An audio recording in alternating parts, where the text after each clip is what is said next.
السلام علیکم، محمد اظہر صدیق اپنے پروگرام پولیٹیکل ڈائریز کے ساتھ حاضر خدمت ہے۔ چیزیں بہت تیزی سے آگے جا رہی ہیں۔ آپ میرے ساتھ بریگیڈیئر ریٹائر غضنفر علی صاحب دیکھ رہے ہیں، انہوں نے بڑا مارکا مارا ہے، یعنی رشک آتا ہے۔ ہم تو اپنے دن کام کرتے رہتے ہیں، پر ان جیسے لوگ جو خاموش مجاہد بھی ہیں اور آگے بڑھ کے بھی بات کرتے ہیں اور اصولوں کی بات کرتے ہیں۔ 3 ایشوز پہ گفتگو ہوگی۔ ایک ایشو سے یہ ان کے اس حوالے سے باتیں ہیں وہ ساری، پھر وہ مریم صفدر کی جو ساری نکل رہی ہیں، انٹرویو نکل رہے ہیں، پھر جو BMW گاڑی اس کے حوالے سے ہے، اور تیسرا جو سب سے اہم ایشو ہے جسٹس قاضی فائز صاحب کے خلاف جو ریفرنس اب آگے ہیں اور اعلامیہ بھی جاری کیا انہوں نے، ذرا اس پہ بھی گفتگو کریں گے۔ سب سے پہلے تو بہت مبارک ہے جناب غضنفر صاحب کو کہ سول ریٹائرڈ ججز سول سوسائٹی یہ سب اکٹھی ہو رہی ہے کہ اگر خدا نہ خواستہ عدلیہ کے خلاف کوئی مہم جوئی ہوئی تو اس کے خلاف سیسا پلائی ہوئی دیوار کھڑی ہو جائیں گے۔ اور ویسے تو اپنا آج اعلان کرتا جاتا ہوں، آج 2 آئینی درخواستیں جو ہیں راجہ عامر عبداللہ ملک کی طرف سے اور 2 senior general anchor person Chaudhry Ghulam Hussain اور سمیع ابراہیم کی طرف سے دائر ہو رہی ہے۔ وکیل میں ہوں، خواجہ طارق رحیم ہے اور امتیاز رشید صدیقی ہے، یہ دائر ہو رہی ہیں اور اس میں ان پٹ بڑی رہی ہے ان کی سول سوسائٹی کے حوالے سے۔ بوگلا بھی کیا کہیں گے کہ یہ بنیادی طور پر تو آپ کو پتہ ہے جو ایکٹ ہے، جو عدلیہ سے اختیارات لینے والی بات ہے، جہاں جو ہماری انتظامیہ ہے وہ عدلیہ کے معاملات میں گھس رہی ہے، یا مقننہ بھی کہہ دیں، آپ کیا کہیں گے اس بات؟ بہت بہت شکریہ اظہر ملک اظہر صدیق صاحب۔ پہلے تو میں ایک طرف ایک چیز آپ کو تو پتہ ہی آج سے طاق راتیں شروع ہو گئی ہیں اور آخری عشرہ شروع ہو گیا ہے، نجات کا عشرہ ہے جس میں اللہ تعالیٰ سے توبہ کی بھی کی جائے اور نجات بھی مانگی جائے، اور مغفرت کا عشرہ بھی ختم ہو گیا۔ تمام مسلمان جو اب آپ کو پتہ ہے اعتکاف میں بیٹھ جائیں گے اور اللہ تعالیٰ سے دعا کریں گے کہ خدا تعالیٰ ان کے لیے تو زندگیوں میں بہتر ہی کرے، لیکن ہم سب کو کیومولیٹو طور پہ یہ بھی دعا مانگنی چاہیے کہ اللہ تعالیٰ اس نجات کے عشرے کے طور پر اس رمضان کی مہربانیوں سے پاکستان کے اوپر جو ہے وہ کرم کرے، پاکستان کے اوپر رحم کرے۔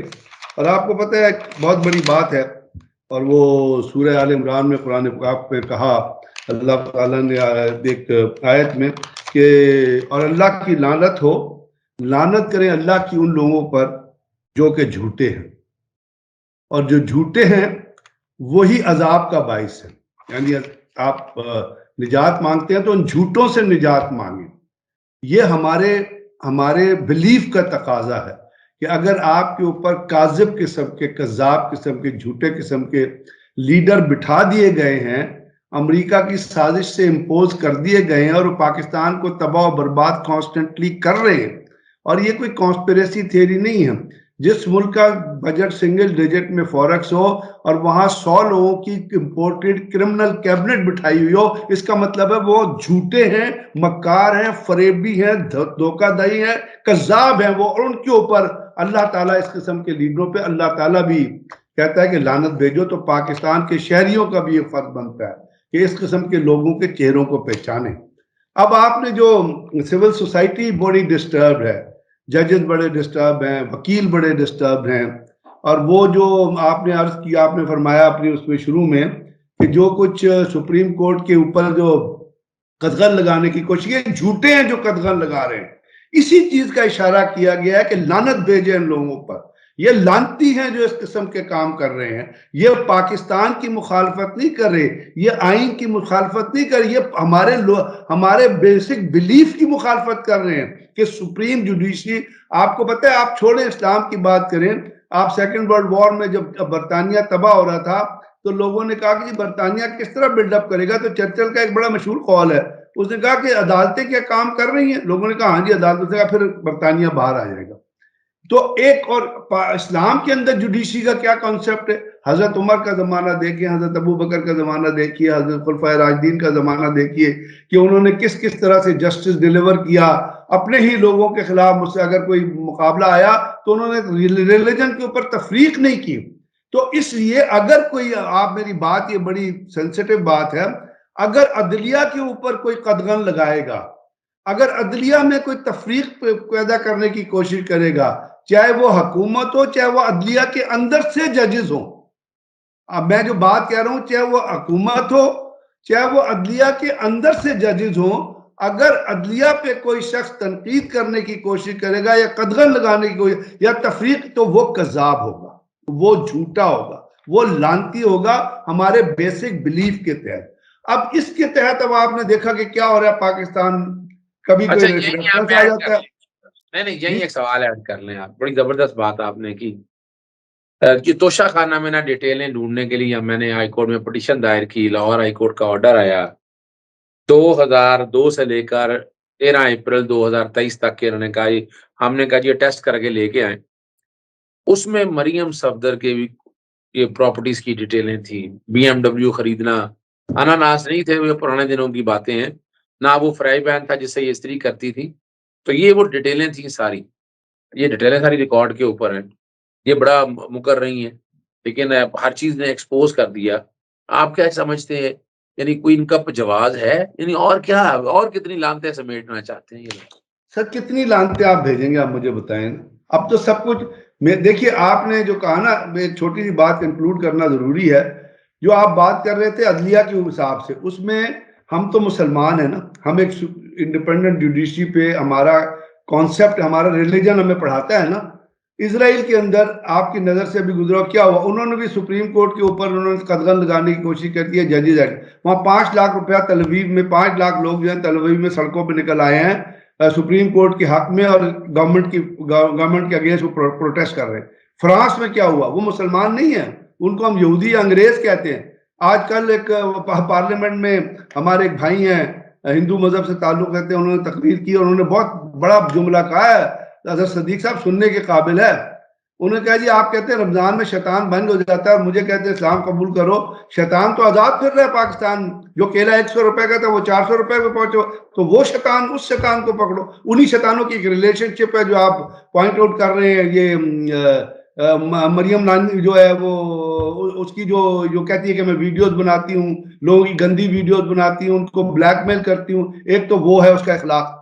اب دوسری بات یہ ہے کہ جو کچھ آپ نے بی ایم ڈبلیو کی بات کی, یعنی اب آپ کو پتا ہے کہ اپنا باقی تو چیزیں چھوڑیں, کیبنٹ ڈویژن کا ایک لیٹر ہے, اور وہ لیٹر ضرور آپ کی نظر سے گزرا ہوگا, 9/8/2004 ڈیٹڈ 25 جنوری 2007. اور وہ لیٹر یہ کہتا ہے کہ اگر ہیڈ آف دی اسٹیٹ کو یا کسی کو گاڑیاں تحفے میں ملیں گی, تو وہ گاڑیاں جو ہیں وہ آپ رکھ نہیں سکتے, ان کو جو گورنمنٹ کا جو ٹرانسپورٹ پول ہے اس کے اندر بھیجا جائے گا. اب یہ لیٹر یہ ڈینائی کرتا ہے کہ آپ گاڑی خرید ہی نہیں سکتے.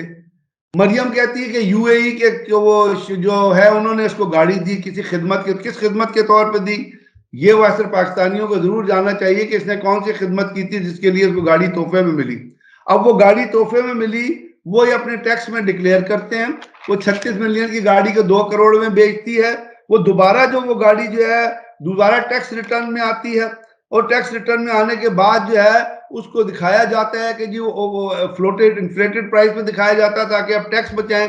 اس کے بعد یہ کہ, اور جس سے جب پوچھا جاتا ہے کہتی مجھے تو پتہ ہی نہیں, میرے پاس تو کوئی بی ایم ڈبلیو گاڑی نہیں رہی. حالانکہ اگر آپ بی ایم ڈبلیو گاڑیوں کے نمبر دیکھیں, SD586 ایک گاڑی تھی جو یہ چلاتی تھی, GA318 ایک گاڑی تھی جو یہ چلاتی تھی بی ایم ڈبلیو, ایک LD4114 ایک گاڑی تھی جو یہ چلاتی تھی بی ایم ڈبلیو, جس میں یہ بیٹھی ہوتی تھی اور جاری ہوتی تھی, ایک گاڑی تھی اس پہ نمبر لگا ہوتا ہے LE252. ان میں یہ چاروں بلیک کلر کی بی ایم ڈبلیو اس عورت کے زیر استعمال تھی. پہلے اس نے جھوٹ بولا تھا کہ میرا گھر کوئی نہیں ہے, اب یہ کہتی ہے میرے پاس گاڑی. تو یہ جو گاڑیاں جن میں بیٹھی ہوئی تھی, جن کے ہیں نمبر فیک نمبر ہیں, وہ رجسٹرڈ گاڑیاں نہیں تھی, لیکن ان پہ یہ نمبر لگے ہوئے ہوتے تھے. کہ ایک دفعہ ایک گاڑی تھی, جب اس گاڑی کا نمبر ان کی چیک کیا گیا, پتہ چلا وہ ایک موٹر سائیکل کا نمبر ہے. تو یہ جو یہ کچھ کہہ رہی تھی, اس نے جو اپنی 2009 اور 2010 کی ریٹرن میں ڈکلیئر کیا, اور اس کو پھر جا کے کہتی ہے کہ جی مجھے پتہ ہی. نواز شریف جو آتھورائز نہیں تھا گاڑی لینے کا, جس کے لیے 2008 میں یوسف رضا گیلانی نے اس کو گاڑی دی اور یہ گاڑی لے کے چلا گیا. زرداری جو گاڑی لینے کا آتھورائز نہیں تھا, اس نے 3 گاڑیاں جو توشہ خانہ سے لی. اس نے 31 ملین کے جو تحفے لیے لوگوں سے اور وہ ڈکلیئر کیے. تو اب یہ بتائیے نا کہ لوگ اب اس کے جھوٹ کو نہیں دیکھ رہے. اسی قسم کے لوگوں کے لیے کہا گیا نا کہ جو جھوٹے ان پہ لعنت ہو. اب یہ اتنی اور پھر اس کے بعد وہاں جا کے بیٹھ کے کہہ رہی ہوتی ہے کہ بند کرو, کاٹ دو, کیمرہ نہ چلاؤ, ریکارڈ نہ کرو, میرے پاس فیکٹس نہیں ہے. کل وہ آپ نے شاید دیکھا ہوگا حسن نثار صاحب نے ایک فقرہ استعمال کیا, اظہر صدیق صاحب, انہوں نے کہا کہ یہ جو مریم اورنگزیب جیسی عورتیں ہوتی ہیں وہ راجستھان کے اندر ایک پرٹیکولر کلاس ہے جس کو عورتیں ہوتی ہیں جن کو رودالیاں کہا جاتا ہے. وہ رودالیاں وہ ہوتی ہیں جو پروفیشنلز ہوتی ہیں اور وہ کسی کے مرد پہ جا کے جب کسی کی موت ہو جائے تو وہاں جا کے وہ باقاعدہ روتی ہیں, شور مچاتی ہیں, کسی کی شادی ہو تو ان کا پروفیشن ہی, ان کو پیسے دیے جاتے ہیں. تو انہوں نے کہا یہ مریم اورنگزیب جی اسی طرح کی رودالیوں کے اندر آتی ہے جو ہر وقت صرف اس کا ایک کام ہے کہ وہ جب وہ مریم نانی کہے کہ میرے پاس فیکٹس نہیں ہے تو وہ پیچھے سے انٹرفیئر کرے کہ یہ جواب دو, اس کے بعد کہے یہ جواب دو. تو ان کی جو اب کرپشن ہے اور جو انہوں نے کرپشن, یعنی یہ آپ کو یاد ہے اظہر صدیق صاحب, مشل اوباما نے 72 ملین روپے دیے تھے پاکستان میں عورتوں کی ایجوکیشن کے لیے, اور یہ وہ عورت ہے جو وہ 72 ملین پیسے کھا گئی تھی. 72 ملین ڈالر یہ کھا گئی ہے اور ذکر نہیں کرتی ہے. مشل اوباما نے دیے تھے عورتوں کی تعلیم کے لیے پاکستان کے اندر. یہ عورت 72 ملین ڈالر 75 ملین ڈالر کھا گئی ہے. اس کے بعد اس کے زمانے میں نواز شریف نے ایک اسکیم شروع کی تھی یوتھ کو لون دینے کی. اس کا فارم 1,000 روپے میں بکتا تھا. وہ پتہ نہیں کتنے لوگوں نے وہ فارم خریدے, پیسہ کسی کو نہیں ملا. وہ 1,000 روپیہ اس عورت کے بینک اکاؤنٹ میں گیا. کس قسم کی چوریاں لے کے آئیں گے. حدیبیہ پیپر مل کا کیس یاد ہے آپ کو؟ حدیبیہ پیپر مل کا کیس منی لانڈرنگ کا اوپن اینڈ شٹ کیس تھا جس میں نواز شریف, شہباز شریف, مریم, حسن نواز, حسین نواز, حمزہ, شہباز شریف جو ہے وہ مجرم تھے. اسحاق ڈار نے اس کے اندر بیان دیا تھا, اور اس کی آپ کو پتہ ہے کہ اس کے شیئر جو تھے انیشیلی 1966 1996 اور 1998 تک 612.273 ملین اور 30.499 ملین کے شیئر شو کرائے گئے تھے. پھر اس کو کہا گیا کہ جی وہ بینکرپٹ ہو گئی اور یہ ہو گیا, پیسہ لایا ڈالا گیا, اس کو پیسے کو ڈالر میں کنورٹ کیا گیا, ڈالر کی ٹیز کی گئیں. تو اس کے بعد کیا ہوا؟ کیا اس کا کوئی فیصلہ آیا؟ وہ انصاف کا ترازو جو بھاری ترازو ہوتا ہے جو ایلیٹس کے لیے بکتا ہے, وہ انصاف کا ترازو بک گیا اور نواز شریف کو اور باقی لوگوں کو کلین چٹ دے دی گئی. اچھا, یہ جو بات آپ نے کہی ہے اگر اسی چیز کو ہم آگے لے کر چلتے ہیں, اور یہ ویسے ظلم ہے, بڑی زیادتی ہے. ابھی جسٹس قاضی فاضل عیسیٰ کے اگینسٹ 3 ریفرنس, ایک وزیر شہزاد بٹ نے پرانا ریفرنس باہر کیا تھا جب یہ خط وغیرہ لکھا کرتے تھے تو وہ گیا, وہ ڈسپوز ہو گیا. پھر وہ منی ٹریل کے حوالے سے, منی ٹریل آج تک نہیں آ سکا, اس حوالے سے بالکل نہیں آ سکا. جس طرح گجرانوالہ بار کے پریزیڈنٹ انہوں نے بھی باقاعدہ ریفرنس بھجوا دیا ہے, اور یہ باتیں اب ساری آ گئی ہیں. اگر اس چکی کے یعنی اگر اس کے دانتوں کے نیچے اگر آنا ہے تو سبھی نہیں آنا ہے, جو اس سارے عوام میں ننگے ہیں ہم کہہ دیں آپ, یا جو بھی آپ ایک شکل کہہ دیں آپ. ایک بات یہ کہ اس سے عوام میں بہت اضطرابی کیفیت آئی. کل وہ اسمبلی میں گئے اور آج وضاحت دینی پڑی, وہ بیک گراؤنڈ میں وضاحت چل رہی ہے. تو آپ کیا سمجھتے ہیں کہ جسٹس قاضی فاضل عیسیٰ یا نام نہ بھی لیں, آپ کیا سمجھتے ہیں یہ کیا ہو رہا ہے؟ سر یہ بہت برا ہو رہا ہے جو بھی ہو رہا ہے. پہلے آپ نے, میں نے بتایا نا, ایک اس سے پہلے بھی ایک حدیبیہ پیپر مل کا کیس ہے, اس کو کرنے کے بعد اب جا کے ایک جگہ بیٹھ جائیں کہ آپ کے ایک نزدیک طرف بیٹھا ہو شہباز شریف جو حدیبیہ پیپر مل میں مجرم تھا, ایک طرف آپ کے بیٹھا ہوا ہے زرداری جس نے توشہ خانہ کے علاوہ جن چیزوں کو تھوک لگایا وہ آپ کو پتہ ہی ہے. وہ تو اب کل جیو نے بھی کنفرم کر دیا, جنگ نے بھی, نیوز نے بھی کنفرم کر دیا ہے کہ نیدرلینڈ کے اسکولوں میں جو 16 گریڈ کے لوگوں کو پڑھایا جاتا ہے کہ جی نواز شریف اور زرداری کی کرپشن کے قصے پڑھائے جاتے ہیں. پھر ان کو ایک سوال دیا گیا ان بچوں کو جو 16 گریڈ کے بچے ہیں کہ یہ بتائیں why Mr Zardari is called 10%. اب ان کے درمیان میں جب ایک جج جا کے بیٹھے گا, کیا ان کو بیٹھنے کا کوئی شوق تھا؟ کیا ان کے جانے کی ضرورت تھی؟ جب وہ اندر جا رہے تھے ایک شخص ان سے سوال کر رہا ہے کہ جی آپ الیکشن کے متعلق بتائیں تو جواب نہیں دیتے ہیں. اس کے بعد آپ نے منی ٹریل کا ذکر کیا. پھر آپ کو پتا ہے کہ ایک اور شخص ہے بلوچستان, اس کا نام ہے عظمت عیسیٰ, وہ بلوچستان رورل سپورٹ پروگرام میں, اس کے بارے میں ڈاکٹر شاہد جو بلوچستان رورل سپورٹ پروگرام کے مینیجر, انہوں نے کہا کہ he was involved in massive corruption. اور وہ شخص عظمت عیسیٰ اتنی کرپشن میں انوالو تھا کہ اس کی وجہ سے پیرس کنسورشیم نے پاکستان کو امداد دینے سے انکار کر دیا تھا. تو اب یہ تمام چیزیں تو عام رہ گا. اب یہ چیزیں اب دیکھیے میں ہمیشہ ایک بات کہتا ہوں کہ آپ جس فیملی سے تعلق رکھتے ہیں اور جو آپ کا بیک گراؤنڈ ہوتا ہے نا، اس کی ریفلیکشن آپ کہیں نہ کہیں اپنے کانڈکٹ میں لے آتے ہیں.